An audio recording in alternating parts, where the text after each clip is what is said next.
অসময়ে বাড়ছে তিস্তার পানি লালমনিরহাটের তিস্তা ব্যারেজে। নিজস্ব অর্থায়নে তিস্তা মহাপরিকল্পনা বাস্তবায়নের দাবিতে জাগো বাহে তিস্তা বাঁচাই কর্মসূচি সফল করতে লালমনিরহাটের তিস্তা ব্যারেজ সহ ৫ জেলার ১১টি স্থানে একযোগে কর্মসূচি পালনের সকল প্রস্তুতি শেষ। এরই মধ্যে তিস্তা নদীতে হঠাৎ পানি বৃদ্ধি পেয়েছে।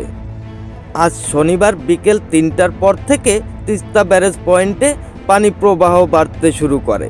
৪৮ ঘন্টা তিস্তা পারে অবস্থান কর্মসূচি প্রতিহত করতে প্রতিবেশী রাষ্ট্র ভারত পরিকল্পিতভাবে পানি ছেড়ে দিয়ে ষড়যন্ত্র করেছে বলে জানিয়েছেন স্থানীয় বিএনপির নেতারা।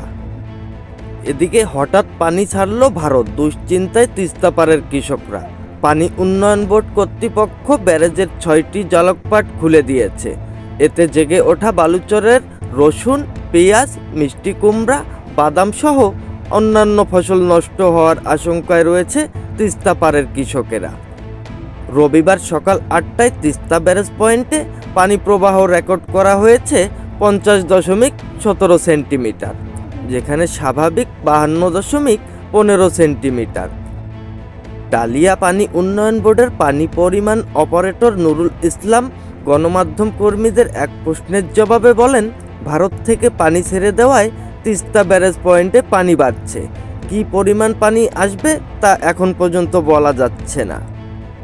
এদিকে তিস্তা মহাপরিকল্পনা বাস্তবায়নের দাবিতে আগামী ১৭ ও ১৮ ফেব্রুয়ারি ২০২৫ ৪৮ ঘন্টা তিস্তা পারে অবস্থান কর্মসূচি ঘোষণা দিয়েছে তিস্তা নদী রক্ষা আন্দোলনের প্রধান সমন্বয়ক ও বিএনপি জাতীয় নির্বাহী কমিটির রংপুর বিভাগের সাংগঠনিক সম্পাদক ও সাবেক এমপি অধ্যক্ষ আসাদুল হাবিব দুলু। রংপুর বিভাগের লালমনিরহাট, নীলফামারী, রংপুর, কুড়িগ্রাম ও গাইবান্ধা সহ ১১টি পয়েন্টে আয়োজিত কর্মসূচিতে ৫ জেলার লক্ষাধিক মানুষ তিস্তা নদী পারে সমাগম ঘটিয়ে বৃহত্তর আন্দোলন গড়ে তুলবে বলে আমরা জানতে পেরেছি। Anisul Islam Rajib, UTV online news desk, Lalmonirhat.